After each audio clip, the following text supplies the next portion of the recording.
لبيك اللهم لبيك لبيك لا شريك لك لبيك إن الحمد والنعمة لك والملك لا شريك لك لبيك اللهم لبيك لبيك لا شريك لك لبيك.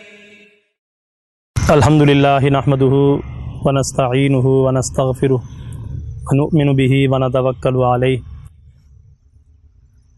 ونعوذ بالله من شرور أنفسنا ومن سيئات أعمالنا من يهده الله فلا مضل له ومن يضلله فلا هادي له ونشهد أن لا إله إلا الله وحده لا شريك له ونشهد أن سيدنا وسندنا ومولانا محمدا عبده ورسوله اما بعد فاعوذ باللہ من الشیطان الرجیم بسم اللہ الرحمن الرحیم وللہ علی الناس حج البیت من استطاع الیہ سبیلا صدق اللہ العظیم.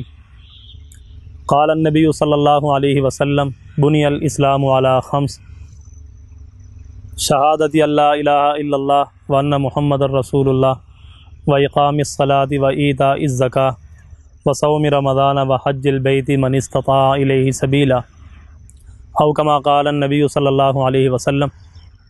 اسلام کے بنیادی ارکان میں سے ایک اہم رکن حج ہے.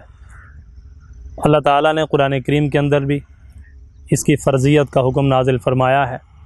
وَلِلَّهِ عَلَى النَّاسِ حِجُّ الْبَيْتِ مَنِ اسْتَطَاعَ إِلَيْهِ سَبِيلًا کہ اللہ تعالیٰ کے لیے ان لوگوں پر حج کرنا فرض ہے جو حج کرنے کی استطاعت رکھتے ہوں. اور جناب رسول اللہ صلی اللہ علیہ وسلم نے اسلام کو ایک خیمے کے ساتھ تشبیہ دی ہے کہ جس کا بنیادی ستون تو شہادتین کا اقرار ہے اور باقی چار کناروں کے ستون نماز، روزہ، زکوٰۃ اور حج کو قرار دیا ہے. اور جناب رسول اللہ صلی اللہ علیہ وسلم نے یہ بھی ارشاد فرمایا کہ جو آدمی حج مبرور کرتا ہے اس کی جزا سوائے جنت کے اور کچھ نہیں ہے.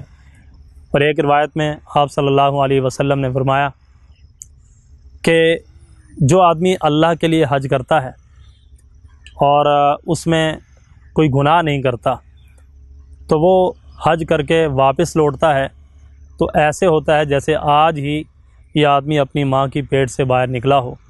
جس طرح نومولود بچے کے ذمہ کوئی گناہ نہیں ہوتا، ایسے ہی حج کرنے کے بعد انسان کے ذمہ کوئی گناہ باقی نہیں رہتا.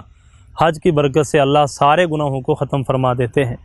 آپ صلی اللہ علیہ وسلم نے یہ بھی ارشاد فرمایا کہ جو آدمی استطاعت کے باوجود حج نہ ادا کرے تو فرمایا کہ چاہے وہ یہودی ہو کر مرے یا نصرانی ہو کر مرے مجھے اس کی کوئی پرواہ نہیں ہے.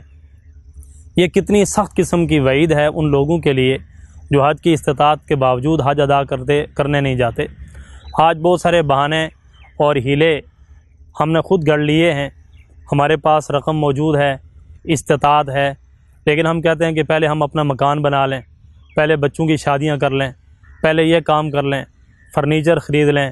مختلف قسم کی دنیاوی ضروریات کو پورا کرنے کے لیے ہم وہ رقم استعمال کرتے رہتے ہیں. حالانکہ جب انسان کو اتنی استطاعت ہو جائے کہ وہ حج کر سکتا ہے اور واپس آنے تک گھر والوں کے لیے خرچہ اس کے پاس موجود ہو تو اس پر حج فرض ہو جاتا ہے. اور فرمایا کہ جو آدمی حج کے بغیر مر جائے گا تو ظاہرہ قیامت کے دن اس سے اس کے بارے میں سوال کیا جائے گا. مکان کے بارے میں سوال نہیں ہوگا، اپنے اولاد کی شادیوں کے بارے میں سوال نہیں ہوگا. لیکن یہ تو ایک بنیادی فرض ہے، ایک اسلامی اہم رکن ہے جس کی بنیاد جناب رسول اللہ صلی اللہ علیہ وسلم نے اسلام کی بنیاد قرار دی ہے، اسلام کا اہم رکن قرار دیا ہے.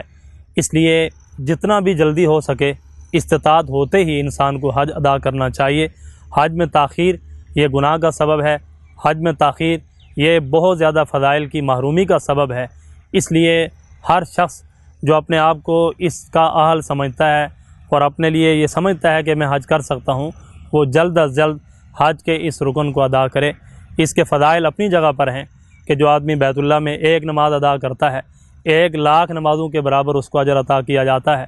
فرمایا کہ جو آدمی مسجد نبوی میں ایک نماز ادا کرتا ہے 50,000 نمازوں کے برابر اس کو اجر عطا کیا جاتا ہے. اور پھر بیت اللہ کے اندر طواف ہے، طواف کے اندر دوران جو ہے اللہ کی رحمتوں کا نزول ہے اور وہاں کی دعاؤں کی قبولیت ہے.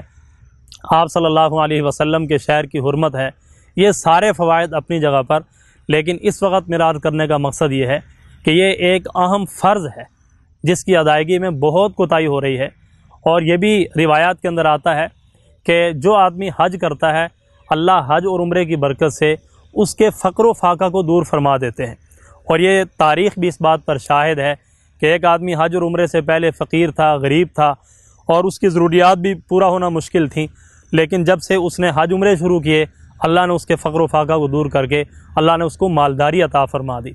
حضرت مولانا محمد الیاس رحمۃ اللہ علیہ جو تبلیغی جماعت کے بانی ہیں، ان سے ایک آدمی نے اپنے فقر و فاقہ کا سوال کیا تو آپ نے فرمایا کہ جاؤ جا کر حج کر کے آؤ، عمرہ کر کے آؤ۔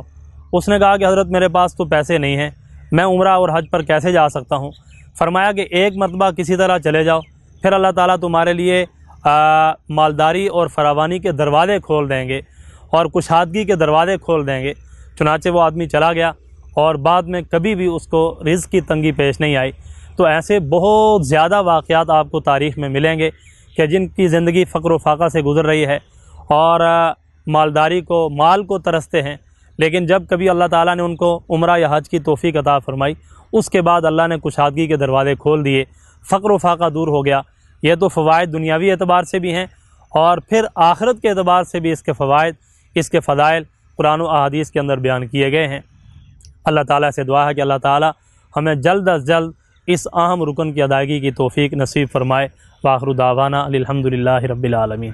لبيك اللهم لبيك لبيك لا شريك لك لبيك إن الحمد والنعمة لك والملك لا شريك لك لبيك اللهم لبيك لبيك لا